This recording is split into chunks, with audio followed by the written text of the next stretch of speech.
Thoạt nhìn trên catalog thì chúng ta thấy những cái điều như vậy, nhưng mà thực tế có những cái sự thay đổi mà thậm chí nhá, đến các bạn sale cũng không biết. Đấy, chỉ có những người mà thường xuyên sử dụng VF 3 thì họ sẽ nhận thấy khi họ nhảy lên một con phiên bản khác. Vâng, xin chào các bác đã quay trở lại với kênh YouTube của mình. Thì hiện tại ấy, thì có rất nhiều bác phản hồi là câu chuyện là sau khi VF 3 nó ra thêm phiên bản mới ấy, thì có nhiều câu hỏi đặt ra là giữa TC1, TC2 và Plus thì nên chọn loại nào. Đây là một câu hỏi mà nghe thì hết sức đơn giản nhưng mà lại không hề giản đơn tí nào. Không phải là cứ phiên bản đắt nhất, cao nhất là tốt nhất, mà tốt nhất chính là phù hợp nhất.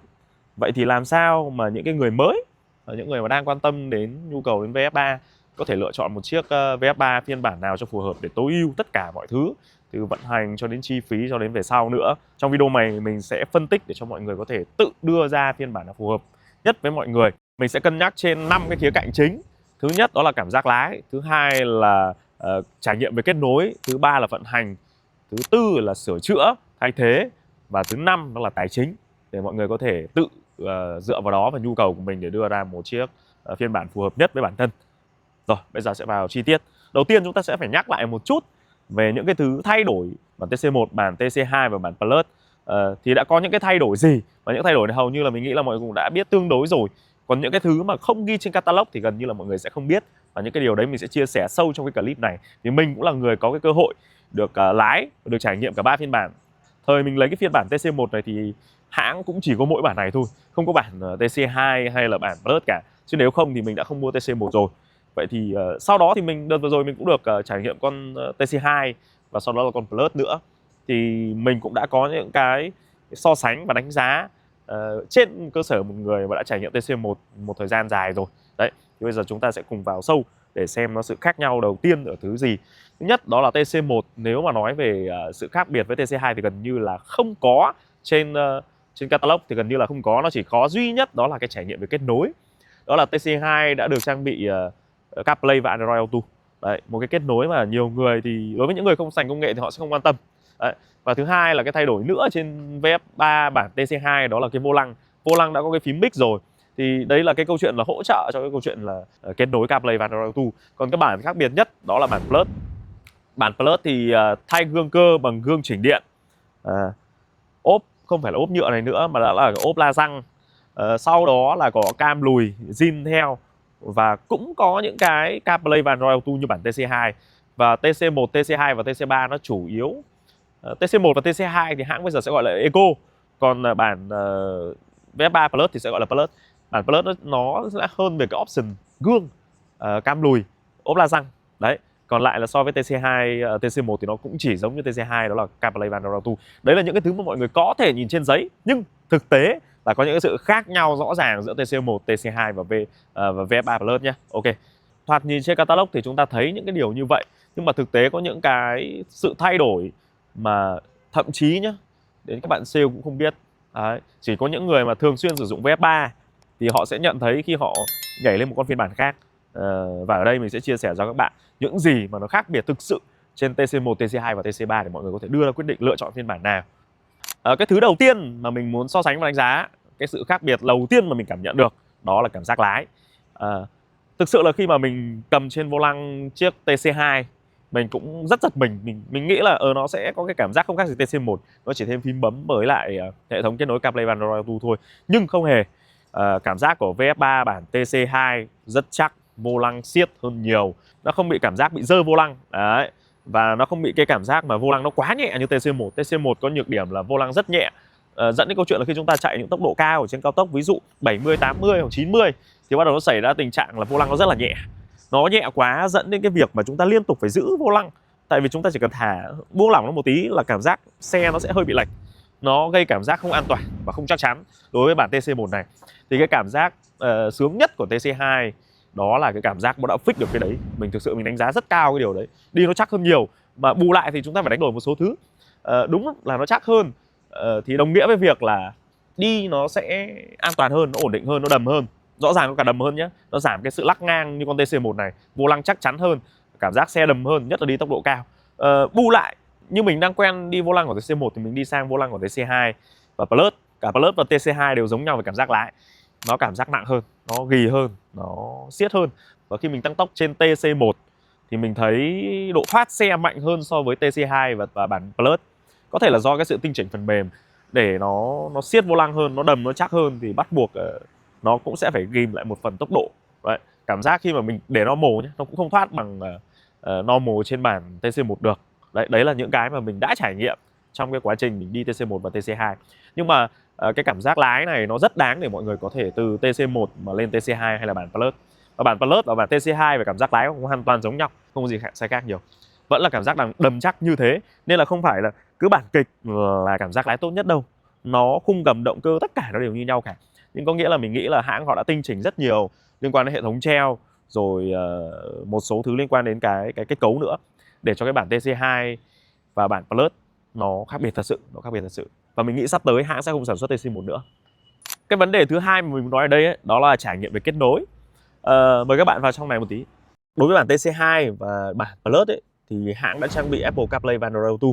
Thì nguyên cái khu vực phím này nó là khu vực phím rồi, nó không là nhựa cứng như thế này nữa. Và cái kết nối đấy mình đánh giá rất cao. Đối với những bác mà không rành về công nghệ như mình nói ấy, họ sẽ không quan tâm nhiều đến cái kết nối này. Tuy nhiên đối với những người mà hiểu về công nghệ ấy, thì cái kết nối này nó đem lại một trong những thứ cực kỳ giá trị. Nó biến một cái màn hình giải trí trung tâm này từ khá là cơ bản của VF3 này, đây, khá là cơ bản này, nó sẽ có thêm Apple CarPlay, Android Auto và một cái chức năng gọi nữa. Nó cực kỳ tiện nghi các bạn. Ai không hiểu thì sẽ thấy nó không giá trị. Và rất nhiều người mất tiền để đội những cái màn hình thông minh. Tuy nhiên với CarPlay và Android Auto ấy, nó sẽ biến một cái màn hình đơn giản này, theo xe này, thành một màn hình thông minh. Và chúng ta sử dụng smartphone của mình ngay trên cái màn hình chính trung tâm này. Nó to hơn, nó sướng hơn, nó an toàn hơn, nó thuận tiện hơn trong cái quá trình mà mọi người lái xe. Và điều này thì nó không ảnh hưởng đến cái câu chuyện mà khi mọi người tham gia giao thông. Vì bây giờ tham gia giao thông lái xe mà sử dụng điện thoại ấy, mọi người bị phạt rất là nặng. Thì còn với cái phần mềm đấy, với cái tính năng CarPlay và Android Auto ấy, thì khi mà mình kết nối thông qua cái cáp Type-C ở dưới này thì ngay lập tức mình sẽ đẩy tất cả cái ứng dụng của điện thoại mình lên đây. Tuy nhiên ấy, không phải tất cả các ứng dụng đều đẩy được. Muốn đẩy được thì bắt buộc chúng ta phải can thiệp một chút liên quan đến cái điện thoại này thì chúng ta mới đẩy được tất cả phần mềm. Ví dụ như là chúng ta hoàn toàn có thể xem YouTube trên này ở trên điện thoại bằng trên cái màn hình chính này. Chúng ta có thể hoàn toàn xem phim bằng điện thoại trên những màn hình chính này. Nhưng mình không khuyến khích những điều đấy khi lái xe vì nó khá là nguy hiểm, nó gây mất tập trung. Và cái tính năng CarPlay và Android Auto ấy, zin của hãng ấy, thì hãng cũng sẽ khóa tất cả những cái phần mềm ấy lại để tránh gây ảnh hưởng mất tập trung cho người dùng. Và hãng sẽ đẩy những cái phần mềm mang tính chất ví dụ như là bản đồ, ví dụ Vietmap Live, nếu mọi người sử dụng Vietmap Live như mình hay dùng ấy, thì đẩy lên đây xem cực kỳ thuận tiện luôn, hay Google Maps đều ok. Đấy, như mình đã chia sẻ ở cái clip liên quan đến VF3 và Plus ấy, thì chúng ta hoàn toàn có thể dùng tất cả những tính năng đấy. Nhưng mình cũng là dân về yêu công nghệ, mình tìm tòi về công nghệ khá là nhiều nên mình rất thích cái tính năng đấy. Và hiện tại trên bản TC1 thì không có, nhưng mà hãng cũng đã chương trình là cập nhật nâng cấp CarPlay và Android Auto cho bản TC1. Cũng đang đợi đến mùng 8 tháng 3, mùng 10 tháng 3 xem cái thông báo đấy cụ thể nó như thế nào. Còn hiện tại thì nếu mà mua thì mọi người TC2 và Plus nó hơn vượt trội TC1 ở cái khoản kết nối đấy. Mình thấy kết nối nó rất giá trị luôn. Nó đối với một người trẻ thì như thế là quá đủ dùng rồi. Hoàn toàn mình có thể dùng tất cả những tính năng thông minh ở trên này thông qua một cái phần mềm nó gọi là CarBright. Nó sẽ kết nối tất cả những cái app của mình. Mình hoàn toàn có thể duyệt web, đọc báo ở trên này, xem tất cả những mọi thứ ở trên này, thậm chí là xem TikTok ở trên này vẫn được. Mình thích đẩy phần mềm nào mình xem vẫn được nhé. Đấy, thì bắt buộc chúng ta phải can thiệp một chút điện thoại và sau đó cắm vào và đẩy dữ liệu lên thôi. Đó, đấy là cái kết nối mà mình đánh giá rất cao, rất cao. Nó chênh lệch TC1 với TC2 về lý thuyết nhé, nó chỉ chênh lệch với nhau một chút là 3 triệu thôi, nhưng mà thực tế cái hệ thống CarPlay và Android Auto nó rất giá trị. Nó sẽ giúp chúng ta tiết kiệm rất nhiều trong câu chuyện là phải nâng cấp một cái màn hình MHU smart hơn, nhưng mà nó sẽ phải can thiệp về độ điện, và cái này với cái tính năng kia thì chúng ta dùng zin là tất cả luôn. Đó, đấy là cái mà TC2 và bản Plus hơn vượt trội TC1. Thứ ba đó là về vận hành, như mình đã chia sẻ với mọi người đấy, bản Plus nó hơn vượt trội TC1 và TC2 ở option. Những cái option này đối với mình thấy nó rất tiện nghi. Nó rất tiện nghi tại vì sao? Thứ nhất là gương chỉnh điện. Một trong những cái thứ mà gây khó chịu nhất trên bản zin, bản tiêu chuẩn TC1 và TC2 đó là cái gương cơ nó siêu bé, nó siêu bé. Còn đây là gương mình đã thay thế, mình đã nâng cấp lên một cái gương cơ to hơn để mình nhìn dễ hơn nhé. Còn gương zin của nó rất bé, ai dùng đều thấy. Và cái nhược điểm của gương zin nó rất là lớn. Còn cái gương của VF3 bản Plus nó đã vượt trội hơn hẳn. Nó là gương to hơn một tí, rộng hơn một tí và chỉnh điện và gập điện. Bộ gương đấy là một trong những thứ mình thấy giá trị nhất trên VF3 bản Plus. Tuy nhiên Ưu điểm có nhưng mà nhược điểm không hề ít. Nghe thì cái bản gương đấy nó to hơn, nhưng mà thực tế góc nhìn nó chỉ cải thiện hơn một chút, điểm mù nó vẫn rất lớn đó. Và cái chi phí liên quan đến cái câu chuyện đấy thì mình sẽ nói sau. Nhưng mà đối với lại VF3 bản Plus thì nó đã vượt trội hơn. Thứ nhất là gương nó thuận tiện hơn cho người dùng trong việc chỉnh góc, rồi gập tự động, rồi cả góc nhìn nữa nó to hơn, nó đẹp hơn, chắc chắn là đẹp hơn rồi.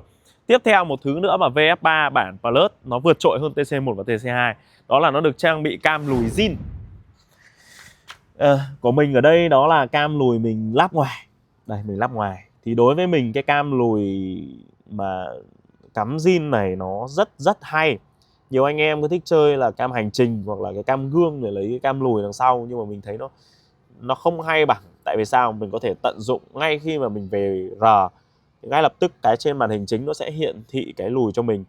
Mọi người mới xem cái clip liên quan đến câu chuyện là ở Thái Bình ấy, một ông cụ bị ông xe tải, ông ấy không có cam lùi, ông ấy lùi vào xong ông cụ ấy mất mạng ấy.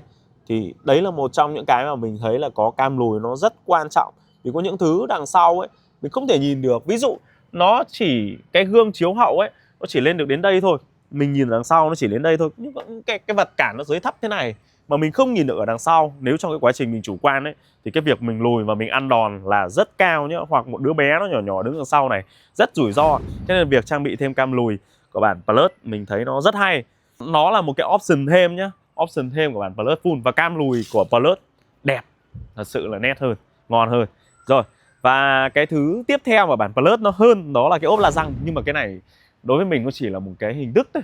Nó giống như chúng ta mặc một chiếc áo và chúng ta khoác thêm một chiếc áo kiểu để mang phụ kiện đấy. Nó giống như kiểu là chúng ta mặc áo như thế này và chỗ này chúng ta đính một cái huy hiệu. Cái huy hiệu nó chỉ mang tính chất trang trí thôi, nó không có cái gì option gì hỗ trợ thêm cho, nó chỉ trông chiếc xe của chúng ta nó khỏe khoắn hơn thôi. Còn đối với VF3 bản TC1 và TC2 thì mình thấy cái mâm này mình lại thích hơn. Mình thích hơn cái mâm cái ốp la răng trắng kia.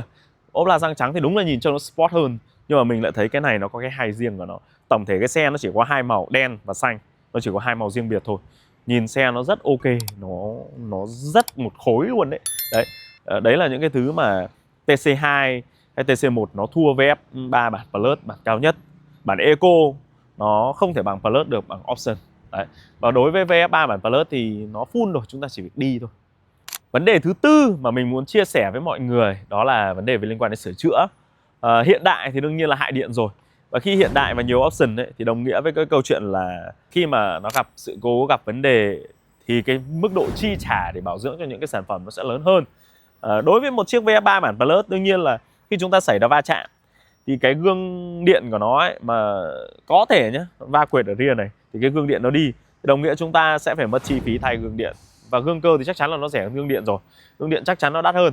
Điều đấy là điều chắc chắn. Và giá với gương điện mình đoán chắc nó cũng không rẻ đâu. Nó sẽ rơi vào tối thiểu là 5 triệu hoặc là đến 7-8 triệu gì đấy. Đấy, khoảng đấy. Đấy là dự đoán của mình nhé. Còn phải chờ hãng xem sau này có những bác nào mà đi vào như thế. Hoặc là trong trường hợp mà không may nó liên quan đến hệ thống, nó bị lỗi, nó bị làm sao ấy, thì cái gương điện nó lại thành gương cơ. Nó lại thành gương cơ mà lúc đấy đi gặp lại nó cũng không tiện. Tuy mình thì mình lại thích những cái gương cơ như thế này. Thứ nhất là nó không can thiệp vào điện. Thứ hai ấy, cả kể có bị bẻ mất, bị hack mất, nhưng con gương điện kia có nguy cơ bị hack nha. Đừng nói là VF3 mà không bị hack tất. Thì cái chi phí để mà thay một cái gương cơ nó rẻ hơn cái gương điện kia rất nhiều. Đó, mà ở Việt Nam mình thì nói thật là bây giờ để xe bên ngoài cái rủi ro bị mất gương ấy, nó vẫn có mà. Ngày trước nó là vấn nạn luôn, bây giờ nó đỡ hơn rất là nhiều. Mà mỗi lần mà thay như thế thì nó cũng tương đối là ốm đòn. Ở sướng thì có sướng, nhưng mà cái sướng nó nhỏ. Còn lại cái khổ mà khi gặp vấn đề đấy nó cũng cao. Còn cái tỷ lệ gặp khổ ấy thì nó tùy nhá. Tùy theo là cái lúc nào nó đen thì nó dính thôi các bạn. Đấy, khi cái gì nó tới thì nó phải tới thôi. Thì cái đấy là mình thấy là TC1 và TC2 nó đối với mình thì nó lại hơn cái ưu thế đối với lại bản Plus ở cái đấy. Nhiều bác thì nghĩ là nó không đáng bao nhiêu. Tuy nhiên thì nó cũng tùy thôi, tùy theo hoàn cảnh của mỗi người thôi. Còn đối với mình thì mình thích cái sự vận hành mà nó cơ học thế này hơn. Và chắc chắn ấy, với bản TC1 này thì cái mức độ liên quan đến bảo dưỡng và sửa chữa các thứ sau này ấy, thì nó sẽ là rẻ nhất rồi. Vì nó càng ít option thì nó lại càng tiết kiệm trong cái câu chuyện là sửa chữa, thay thế. Và đặc biệt là ít option thì sẽ ít bệnh. Điều đấy là điều chắc chắn luôn với các bạn. Cái thứ 5, cái mà nhiều người quan trọng nhất đó là vấn đề về tài chính. Thì hiện tại ấy, TC1 thì đang có giá là tốt nhất rồi, tốt nhất hiện nay rồi. Sau đó đến TC2. Mặc dù ấy, trên catalog, trên giấy tờ thì TC1 với TC2 chênh nhau chỉ có 3 triệu thôi. Nhưng thực tế khi các bác đi mua xe TC1 với TC2 mà giá lăn bánh cuối ấy, nó sẽ chênh nhau nhiều hơn. Tại vì TC1 người ta có thể discount rất là sâu, người ta giảm giá sâu. Nhưng TC2 thì không, tại vì TC2 cũng là một trong phiên bản mới, cái số lượng xe nó chưa có nhiều. Còn TC1 thì đợt vừa rồi nó có những cái cuộc mà VF3 bản GF ấy, họ bán rất là nhiều, xe chỉ có 20-30 cây thôi. Và những cái màu cơ bản ấy thì giá của nó loanh quanh chỉ có 240 mấy, 250 triệu thôi. Đấy, đối với những bản VF3, bản TC1. Còn TC2 thì giá thì có thể dao động từ 26X đến 27X. Và đắt nhất hiện tại vẫn là bản Plus, vì số lượng bản Plus bây giờ đang chưa có nhiều. Và đợt này mình thấy hãng họ đang tập trung để họ sản xuất TC2 và Plus. Và mình nghĩ là họ sẽ tập trung sản xuất bản Plus là chính. Plus là chính. Và dần dần TC1 nó sẽ không còn xuất hiện nữa nhé. Các bác cứ thử xem video này có đúng không? Hãng sẽ tập trung vào sản xuất TC2 và Plus. Plus sẽ nhiều hơn. Plus sẽ nhiều hơn. Và sau này họ sẽ nâng cấp những cái bản facelift về sau. Nhưng mà chắc chắn là họ sẽ bỏ đi cái bản TC1. Họ sẽ thay thế đồng bộ. Tại vì họ phải đồng bộ vô lăng, đồng bộ kết nối nó cũng không đáng bao nhiêu. Đấy. Mà Apple CarPlay và Android Auto họ đã mua bản quyền rồi. Đó. Thì đấy là những cái nhận định của mình. Về giá thì chắc chắn là TC1 là vượt trội rồi. Đấy. Còn TC2 và Plus thì đôi khi chúng ta phải khéo deal thì mới được giá tốt. Còn nếu không thì giá của TC2 và nhất là Plus bây giờ giá vẫn đang tương đối cao. Có thể là 29X luôn. Đó. Cuối cùng thì đến cái câu quan trọng nhất, lựa chọn phiên bản nào trong 3 phiên bản trên. Nếu nhá, bạn là một người mua một chiếc VF3 về chỉ với vai trò câu chuyện là đi lại hàng ngày trong nội thành, đi đón con hay là đi chơi hay là đi làm công việc hàng ngày, một quãng đường nó chỉ rơi vào khoảng 20-30 cây một ngày thôi. Và bạn cũng không quan tâm quá nhiều về kết nối hay về công nghệ hay về tính năng gì, đơn giản chỉ mua và là một cái phương tiện thứ hai hoặc là phương tiện đơn giản để cho mọi người đi thôi. Đấy. Và không cần đầu tư quá nhiều thì TC1 vẫn là lựa chọn số 1 nhé. Đừng nói TC1 lỗi thôi, không hề. TC1 nó có những cái thứ mà nó rất ổn định, nó ít option nên là nó ổn định. Thứ hai, chi phí đầu tư thấp. Loanh quanh chỉ câu chuyện như mình nói đấy, 24X và 25X là các bạn hoàn toàn có thể có giá lăn bánh bản VF3 TC1 này nhé. Thì như thế là cái mức đầu tư nó rất là ok. Đấy, và không quan tâm quá nhiều, tôi cần sự ổn định, tôi cần cái mức đầu tư thấp. Đấy, thế thôi. Và tôi không quan tâm nhiều đến kết nối hay option gì cả. Thì TC1 vẫn ok. Còn trường hợp thứ hai, nếu bạn là những người trẻ hoặc là không cần trẻ thôi, nhưng mà là người yêu công nghệ, cần những cái sự kết nối, cần những cái sự mày mò, cần những cái sự muốn đi khám phá, cần những cái sự mà muốn vọc vạch cái xe. Đấy. Thì mình nghĩ TC2 là cái bản ok hơn. Tại vì sao? Thứ nhất, nó được cái trang bị nâng cấp lên cả Apple CarPlay và Android Auto. Cái này nó rất giá trị, nhưng mình khẳng định với các bạn là nó rất giá trị. Nó rất giá trị mà nhiều người không nhìn thấy cái giá trị của nó. Tại vì mọi người không làm công nghệ, mọi người không hiểu. Mọi người ít sử dụng những cái công nghệ và những cái tính năng nó hỗ trợ rất nhiều trong cái trải nghiệm sử dụng và cái cảm giác khi chúng ta vận hành cái xe. Đó.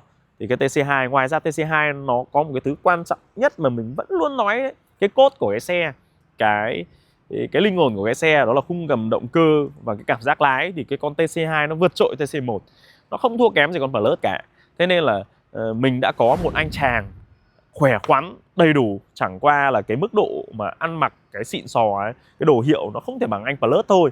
Nhưng với anh đấy thì hoàn toàn cái cốt giống hệt anh Plus. Đó, cảm giác lái là cái thứ mà đáng giá nhất trên VF3 bản TC2 và cái kết nối CarPlay và Android Auto. Nó hơn vượt trội TC1 và giá của nó thì lại hấp dẫn hơn. Nó hấp dẫn hơn nhiều, nó chỉ rơi vào loanh quanh khoảng nếu mà ai deal tốt thì có thể rơi vào 26X hoặc là 27X để lăn bánh con này nhé, lăn bánh con TC2. Cuối cùng là bản Plus. Nếu các bạn là người không ngại về câu chuyện tài chính, không đắn đo cái gì, nhà nhiều tiền không thích gì, thích thì mua thôi, tôi cần những cái sự đầy đủ nhất, tôi không muốn độ chế gì. Bạn cũng giống như trường hợp của TC1, nhưng mà tôi muốn là nó đầy đủ nhất. Vợ tôi hay là những cái người xung quanh tôi đi nó lái nó không giỏi như ông TC1, lái không quen, cần rất nhiều cái option hỗ trợ, mà cái gương hay là tất cả mọi thứ, cam lùi, cam liếc nó không đầy đủ được như bản Plus. Đấy, nên tôi cần một cái bản mà nó đầy đủ nhất. Về tôi chỉ việc rửa nước lã và tôi đi thôi. Thì hãy lấy bản Plus. Bản Plus đầy đủ về mọi người chỉ việc dán phim cách nhiệt và lắp thêm một vài thứ phụ kiện như mình nói ấy, là đi thôi. Còn lại là không phải gương ghiếc hay là cam lùi cam liếc gì nữa, chỉ việc rửa nước lã và đi thôi. Và bạn cũng không đắn đo về câu chuyện là chi phí hay là bất cứ cái thứ gì, thì bản VF3 bản Plus vẫn là bản cực kỳ hay để mọi người có thể lựa chọn. Mình bảo rồi, bản hay nhất là bản phù hợp nhất, bản tốt nhất là bản phù hợp nhất, chứ không phải là bản đắt nhất. Đó. Còn nếu là cá nhân mình thì mình sẽ chọn TC2. Tại vì sao? Nói thật là mình cũng thấy cái chi tiết ốp la răng của nó như mình nói ấy, mình đánh giá nó không cao. Nó làm cái xe trông nó cũng khỏe hơn tí, nó bắt mắt hơn tí, nhưng mình không cần sự bắt mắt, mình cần sự tổng thể. Và mình thấy cái ốp zin này nó rất là đẹp. Thứ hai là cái gương là cái thứ mà mình chờ đợi nhất trên bản Plus. Mình kỳ vọng nó sẽ giống như con Mini Green, nhưng mà không hề. Nó chỉ to hơn một chút, nó cũng gập điện, nhìn nó cũng thuận tiện, nó cũng hay, nó cũng chỉnh bằng phần mềm ở trên xe. Tuy nhiên thì mình thấy nó cũng chẳng đáng giá lắm, không bằng một chiếc mình mua gương cơ này và mình lắp vào. Nó rộng hơn rất nhiều, mình bao góc chết luôn. Vì cái con Plus kia rồi mình đã đi thử rồi, nó vẫn là có điểm mù ở xung quanh đây, nó rất rủi ro trong cái quá trình mình đi. Thế nên là đối với mình cái bản TC2 nó fix được cái cảm giác lái vô lăng nó chắc hơn. Đấy là thứ đáng giá nhất. Đáng giá nhất. Thứ hai, nó có Apple CarPlay và Android Auto. Còn cái gương này, option này không đáng bao nhiêu. Không đáng bao nhiêu. Nếu mà nó ngon, nó to như thế này thì nó mới xứng đáng. Thứ ba là cái nữa liên quan đến cái con VF3 bản Plus, đó là cam lùi. Cam lùi thì thực ra là không phải cái option mà không thể thay thế. Cam lùi mình hoàn toàn có thể lắp ở hãng với giá đâu đó là 2,8 triệu cho đến 3,2 triệu. Hoặc như mình thì mình sẽ kích code và sau đó mình mua một cái cam ở Shopee lắp vào 1,5 triệu. Cái gương này nếu mà mình thay gương cơ thế này lên nó chỉ khoảng 2 triệu rồi. Là rằng nếu mà mọi người mua bản TC2 thì mọi người thích, mọi người có thể mua một cái ốp của Huvi ấy, giống hệt zin thôi. Nó chỉ có 1,2 triệu đến 1,5 triệu cho cả 4 bánh nhá, cho cả 4 cái miếng ốp này. Đấy, thì tổng thể mình cứ gọi là 1,5 triệu này. Với lại 1,5 triệu cam lùi là 3 triệu, thêm 2 triệu tiền gương nữa là 5 triệu. Còn giá thực sự của bản Plus và bản TC2 nó chênh nhau đến 315 triệu. So với cái bản TC2 là 302 triệu, chênh nhau 13 triệu. Nhưng mà chỉ có 5 triệu thôi chúng ta sẽ giải quyết được vấn đề đấy. Mình cũng rất thích con gương điện, nhưng con gương điện nó không thỏa mãn vào gương cơ này. Thế nên là bắt buộc về lựa chọn an toàn thì mình sẽ lựa chọn con gương cơ này. Đó. Thế nên là đối với mình, cái CarPlay và Android Auto và cái hệ thống liên quan đến cảm giác lái nó quan trọng hơn nhiều những cái thứ mà rau rưa này trên con Plus. Nên nếu là mình sẽ chọn TC2. Đó, giá tốt hơn này, đầy đủ những cái quan trọng nhất. Còn cái việc mình muốn customize, mình muốn tùy chỉnh như thế nào, đấy là việc của mình. Đó. Còn nếu các bác bảo đắn đo một vài đồng chi phí nó không đáng bao nhiêu ấy, thì đối với những cái gia đình trẻ ấy, tiết kiệm được một đồng nào thì nó hay đồng đấy. Mình đã nói rồi, cũng có những cái câu nó rất là hay, đó là đừng dạy người giàu cách tiêu tiền, nhưng mà nó còn thiếu một vế đằng sau, mà đừng chỉ trích người ít tiền cách họ tiết kiệm, vì không phải ai cũng đầy đủ như nhau cả. Những người đi VF3 ấy, thì nó có hai trường hợp. Trường hợp thứ nhất là họ rất giàu, họ mua đây là chiếc xe thứ hai, thứ ba. Còn trường hợp thứ hai thì là họ rất hoàn cảnh, ví dụ như mình chẳng hạn. Thực sự khi mua xe thì anh em phải hết sức cân nhắc là không được sĩ, vì nếu sĩ ấy, thì sẽ ăn cháy đắng ngay. Nếu là các bạn sẽ lựa chọn TC1, TC2 hay Plus, và lý do như thế nào thì hãy để lại ý kiến bên dưới phần bình luận nhé. Nếu các bác cần hỗ trợ về xe thì mình cũng có kết nối với một số anh em sale hoặc là một số anh em đại lý liên quan đến TC1, TC2 và bản Plus, thì có thể là để mình hỏi cho, nếu anh em cần thì có thể có những cái giá mà nó hấp dẫn, nó phù hợp với anh em. Cái này là mình chỉ giúp thôi nhé. Cuối cùng, nếu anh em thấy video hay và giá trị, cho mình xin một like và gửi video này đến với những người mà đang quan tâm đến VF3. Và mọi người nhớ đăng ký kênh và ủng hộ mình. Xin chào và hẹn gặp lại các bạn trong video khác.